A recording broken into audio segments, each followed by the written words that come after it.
Hyderabad Yousufguda police గ్రౌండ్స్‌లో మొన్న జరిగిన 'Ustaad Bhagat Singh' pre release event గ్రాండ్‌గా జరిగిన విషయం అందరికీ తెలిసిందే. పవన్ కళ్యాణ్ తన స్పీచ్‌తో అభిమానులను ఎంతో ఆకట్టుకున్నారు. ఈ ఈవెంట్‌లో ఒక విషయం మాత్రం ప్రస్తుతం హాట్ టాపిక్‌గా మారింది. అదేంటంటే మ్యూజిక్ డైరెక్టర్లు ఇటు తమన్ గాని, దేవిశ్రీ ప్రసాద్ గాని కనిపించకపోవటం. ఈ సినిమాకు దేవిశ్రీ ప్రసాద్ మ్యూజిక్ అందిస్తుండగా బ్యాక్గ్రౌండ్ స్కోర్ కోసం చివరి నిమిషంలో తమన్ జాయిన్ అయ్యాడట ఈ ప్రాజెక్ట్లో.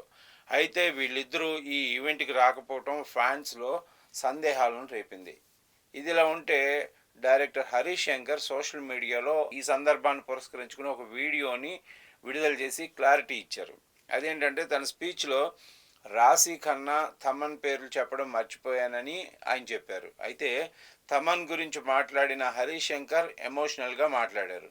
మా బావ తమన్ ఈ సినిమా కోసం ఎంతో కష్టపడ్డాడు. బీజిఎం అదిరిపోయేలాగా ఇచ్చాడు. ఆయన వల్ల నా కాన్ఫిడెన్స్ డబుల్ అయ్యింది అని పేర్కొన్నాడు హరీష్ శంకర్. అయితే అలాగే తమన్ ఈ ఈవెంట్కు ఎందుకు రాలేదో కూడా ఆయన వివరించారు. దేవిశ్రీ రావటం లేదని నువ్వైనా రా బావా అని అడిగితే ఈ సినిమాకి అసలు మ్యూజిక్ డైరెక్టర్ దేవిశ్రీ ప్రసాద్, నేను బీజిఎం మాత్రమే చేస్తున్నా, పైగా టైం కూడా లేదు ఈవెంట్కి రావటానికి అని తమన్ ఆన్సర్ చెప్పాడట అని ఈ విషయాన్ని హరీష్ శంకర్ వెల్లడించారు. ఈ మాటతో తమన్ సంస్కారం ఎంత గొప్పదో తెలిసిందని, ఆయనపై మరింత గౌరవం పెరిగిందని హరీష్ శంకర్ అన్నారు. ప్రస్తుతం ఈ వీడియో సోషల్ మీడియాలో వైరల్గా మారింది.